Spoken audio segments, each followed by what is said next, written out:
Hey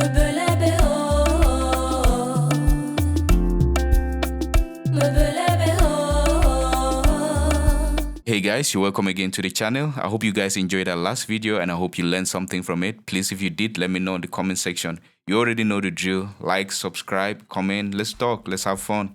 So today we're going to be mixing background vocals. Yes, background vocals are very challenging. If you've been mixing vocals for a while, you should know that already, especially having clean background vocals with a lush reverb. Today, our DAW of choice is going to be Luna. We're going to be mixing on Luna. This DAW has so many beautiful things that it can take your mixing and mastering to the next level. I would highly recommend. So yeah, I actually was in the studio the other day with this artist, you know, regular day in the studio. We was making a beat and trying to top line on it. I will use the background vocals we got from the top lining session to demonstrate to you guys how you can get beautiful sounding background vocals. But before we get to it, guys, I'm going to play you guys a snippet of the instrumental we did. The sweetest thing about today's video is we're going to be doing everything from scratch live. Let's get to the beat first, guys.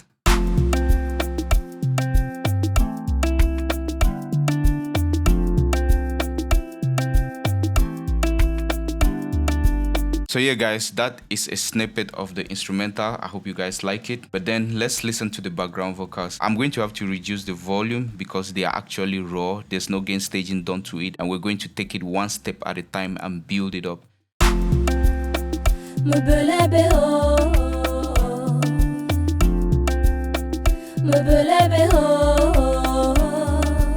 So guys, when it comes to background vocals, in fact, when it comes to mixing, the first thing is always gain staging. As you can see from the meters here, these background vocals are pretty hot, like they're pretty loud. And the beautiful thing about Luna is the way the DAW is structured. You don't need too many tools to do gain staging. So from my input, we go right to utility. This utility is where the gain staging starts. The utility actually is like a trim tool. So yeah, we start with the trim tool. I think we want to reduce this by -6 dB. These two by -6 dB. Basically, let's just reduce everything by -6 dB. The next thing we want to do is panning. Let's just listen while we do it to where it sounds nice. Let's pan this almost completely right and this almost completely left.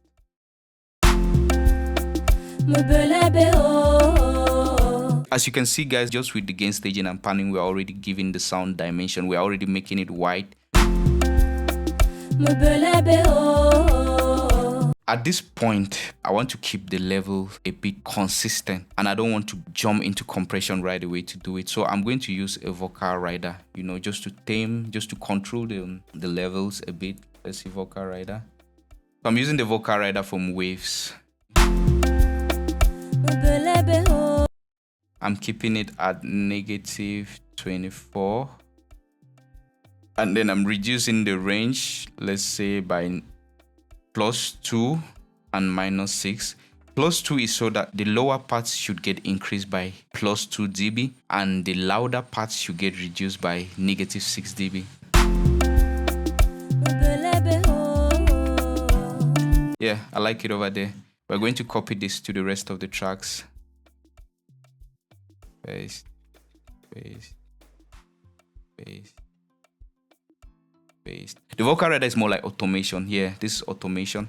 Let's listen to all of them with a second level of gain staging.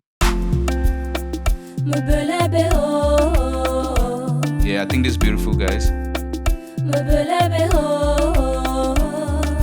The next thing we're going to do is we're going to do some slight EQ and gating. Gating is like getting the noise, a little bit of the noise that might have been picked up by the mic. So our plugin of choice here, we're going to use the API Vision console. Yes, with the API Vision, there's a lot going on. First, you have the input. You can also increase the volume from here. Then we can filter the sound. So if we switch on our filter, we can cut off some low end. Keep it around 100 Hertz. That is enough. The reason we are cutting the low end right to 100 Hertz is because we are going to sum all of these vocals into a burst and treat them as one. So we don't want to sum all of the low end from all the vocals. It's going to be too muddy. After the filtering, we're going to engage the gate, which is going to gate any noise that might have been picked up by the mic, like I earlier said.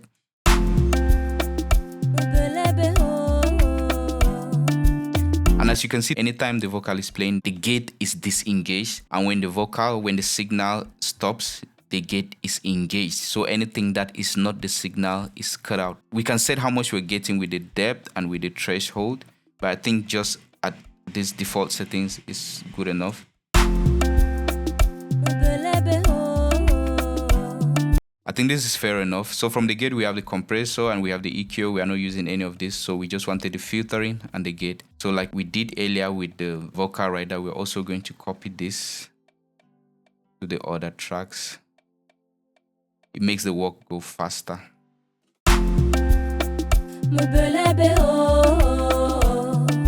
As you can hear, guys, the signal is getting cleaner and cleaner already. So at this point, let's get into like the vocal change. So I created 3 different bursts for the background vocal. There's the back sub. This is the first sub burst that receives all of the background vocals. And the back sub is routed to this B sub, which is where further processing goes on. And the B sub is routed to the back burst, where our final processing goes on. But yeah, let's focus on the back sub. The first plugin we're going to engage will be an EQ to really carve out some unwanted frequencies out of the vocal. And we're going to be using the FabFilter Pro Q3. Yes. The reason I'm using this as the first EQ is because of the visualizer. So I can actually see the full frequency spectrum and where the frequencies are much stronger or weaker, just so I can have both a visual and an auditory perspective of what I'm doing. So here, guys, let's go.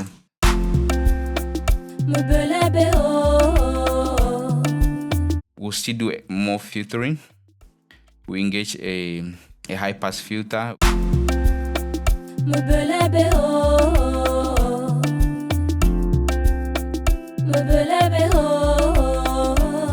At this point, I'm going to disengage the visualizer, the frequency visualizer, and just use my ears.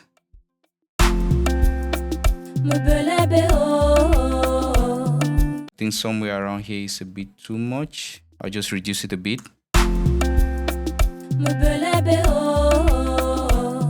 Yeah.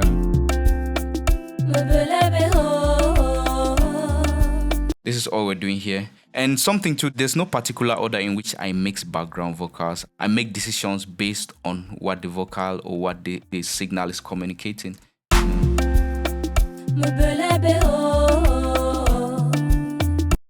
We're going to use a compressor. Yes.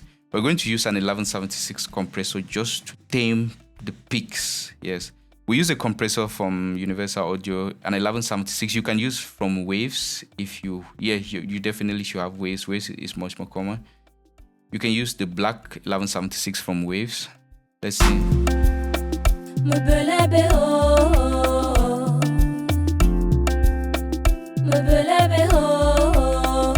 And this is already adding some color to it. We use a slow attack and a fast release since we are taming just the peaks.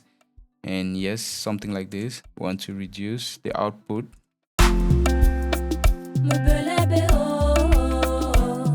As you can see, guys, the vocals are getting a bit leveled. You'll see we are hitting at -15 and it's a bit more consistent around there.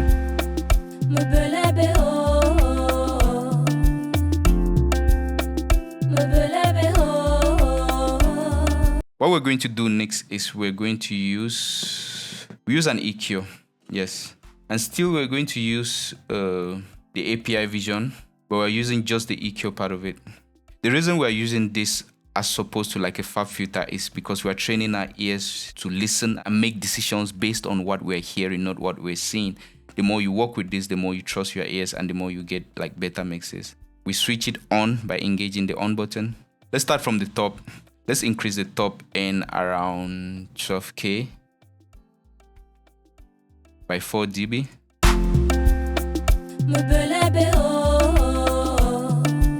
Let's increase the mid-range around 3K. Just to hear how it sounds. It might not sound good. We'll back it down.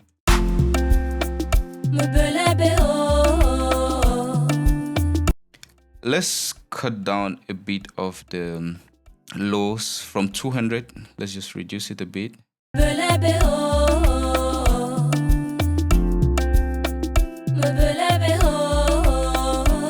let's tame some frequencies with a multi-band compressor. Yes, but then we're going to focus the frequencies around here. Let's say 2K and 6K. Yes, we switch all of these ones off. Our focus is here. Let's solo it first, hear what it sounds like.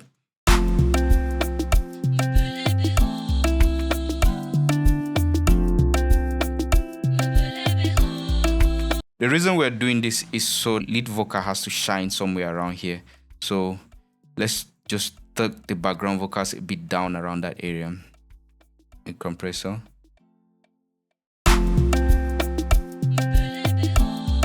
Yeah, an average of -3. We're going to keep the release really high, like 100 milliseconds, and the attack very fast.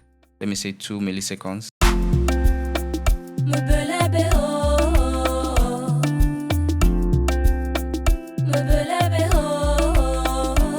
So guys, these are little changes that go a long way to give the desired sound we're looking for. And as you can see, we are still picking around -15 dB. From here, we should use a deesser. Let's use the Waves R deesser. You can use a deesser of your choice. I like to solo and listen.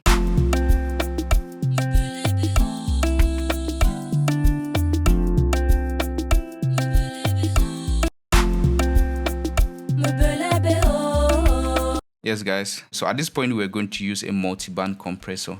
This is what actually gives the vocal a tone. Yes, we're going to use a multi-band compressor from FabFilter. Let's hear what the lows sound like. We probably don't have too much of the lows since we already filtered them out, but let's just hear what's still left.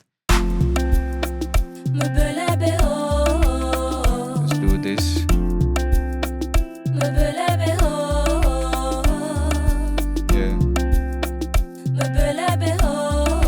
That's good enough already. Let's add another band around the mids.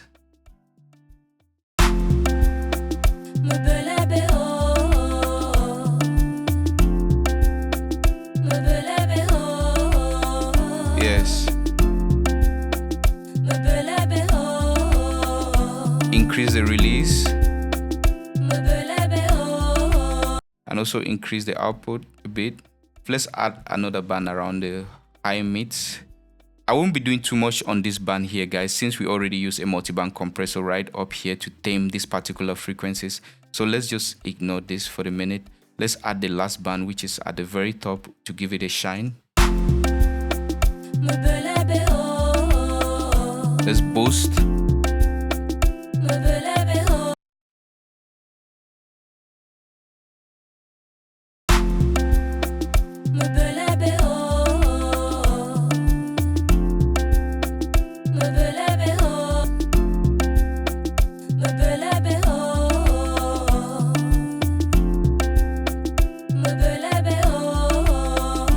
So far so good, guys.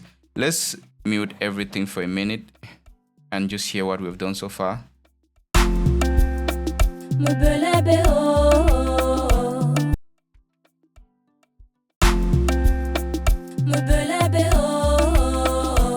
Yeah, I think that's good enough, guys. So at this point, I already created some buses here. We're going to make it a little bit wider, and we're going to do that with a send.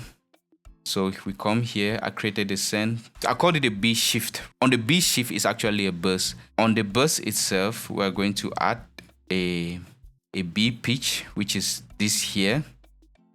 And then we're going to add a B chorus. So we're going to be adding both a pitch and a chorus effect to our background vocals, but we're going to be doing it subtly. That's why we're doing it as a send. On our B pitch, we're going to use a plugin from SoundToys. This is going to add width to the vocals. Let's just listen to the default.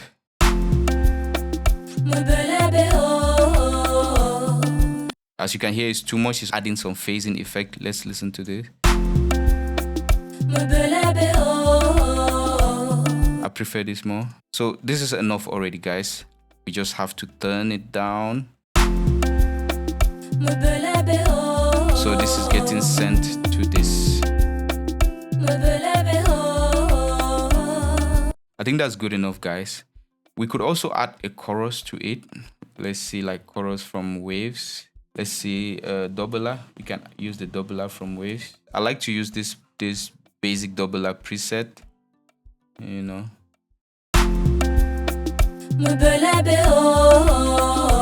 Nice. Just reduce it a bit. So right at the B burst, we want to add a compressor.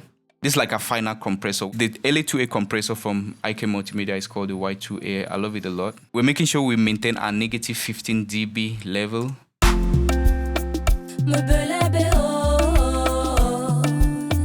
And we're compressing right up to like, I think 5 dB is too much. Let's do like 4 or so. Beautiful, guys. Very, very beautiful.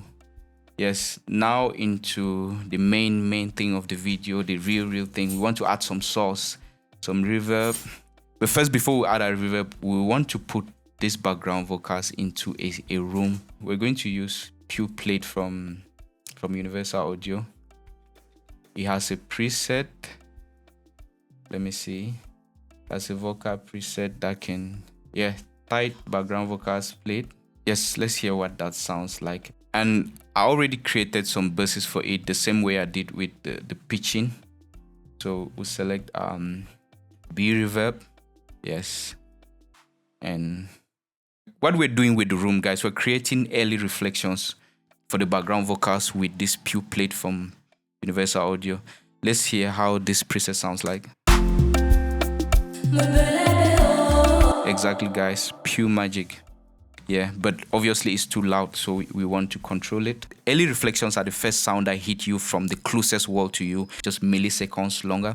When it's getting into a second or more, it's already starting to sound like a reverb. We have to put it completely wet because we're using it as a send, so it has to be completely wet. And then we just introduce it to the dry sound.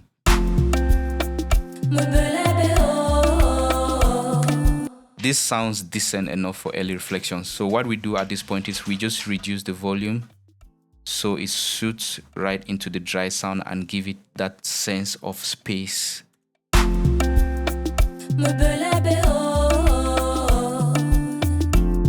I think somewhere here around negative 15 dB is good. The challenging part is we are doing this live, so we are hearing it live and making the decisions live, so it shouldn't be that easy. Now that we have a good level for early reflections, we want to introduce the reverb. And like I told you guys, we're going to use a special reverb. It's a free reverb from Native Instruments. If you sign up to Native Instruments on their website, you're going to get this reverb and a bunch of other plugins for free. We want to keep our weight complete at 100% and we want to lock it. You see there's this part lock icon here. We engage it, it's completely locked. So whatever we're doing, the mix stays 100% locked. Let's see how the default setting sounds.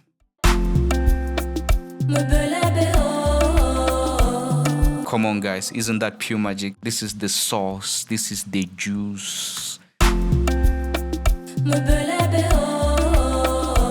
But then that's not enough. This is the point where we have to control the reverb and give it the sound we're searching for, the sound we're after. So the first thing we're going to do is we're going to set the pre-delay. Yes, the pre-delay is going to tell you how much of the dry signal you get before you get the reverb. We want the pre-delay at a position where you're getting the dry signal and also getting the reverb almost at the same time. For now, it's at 0 milliseconds.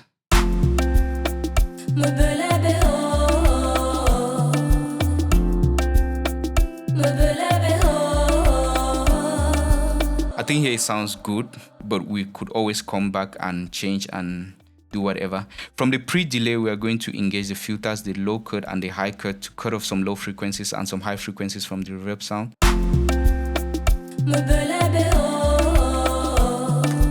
Now that we have some good filtering going on here, we're going to work with the decay. The decay is how much the reverb lasts. Now imagine yourself like in a church or in a hall or whatever. So when you're setting your decay, that's the mindset you have to have. Imagine yourself in a space and set the decay based on the space. So you use your mind and you use what you're hearing at the same time. For now, it's 4.8 seconds, and I think that is too much for what we want. So we're going to reduce it by ear.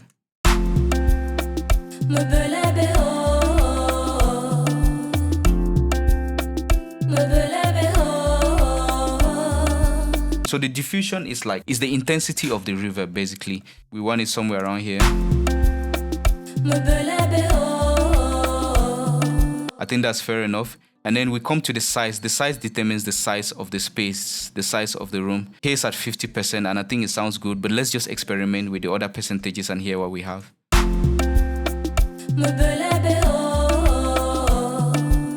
I think there is good. That's good enough, guys. Now we want to reduce the reverb sound.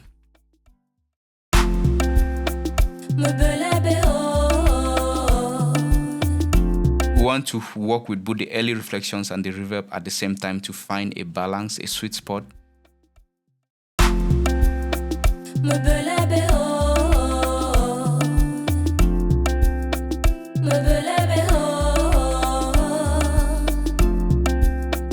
And our last effect to achieve the sound we're searching for is a delay.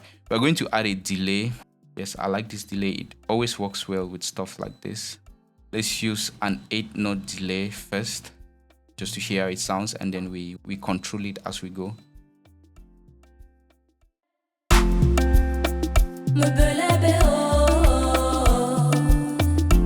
Another thing too, you want to use a delay time that is short. A shorter delay time will sound more like a reverb, but then it's like a reverb with just an extra step, you know. If you use like a half delay, it will just sound like a delay, but if you use like an 8-note delay, it just adds to the space.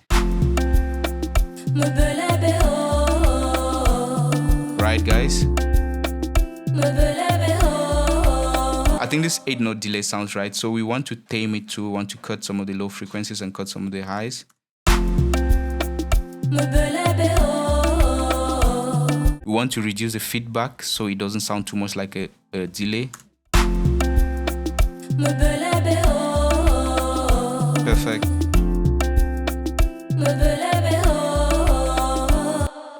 That's nice, guys. And then we reduce the amount to just blend it in with the rest of the time-based effects.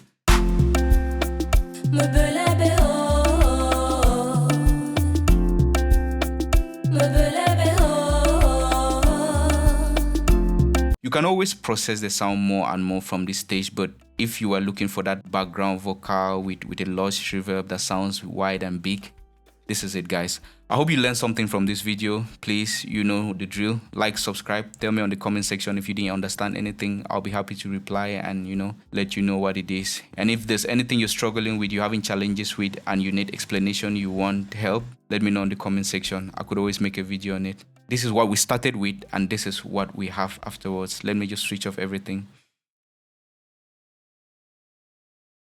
This is the dry everything.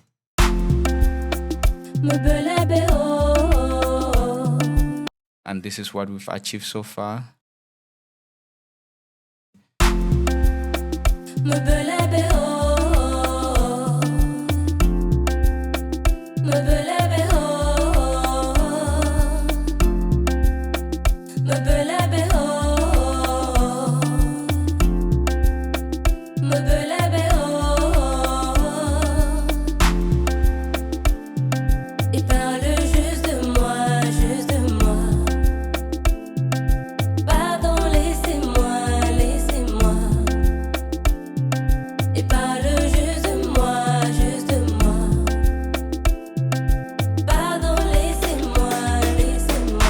Alright guys, that was it. See you guys in the next video. Thank you so much for watching. Take care.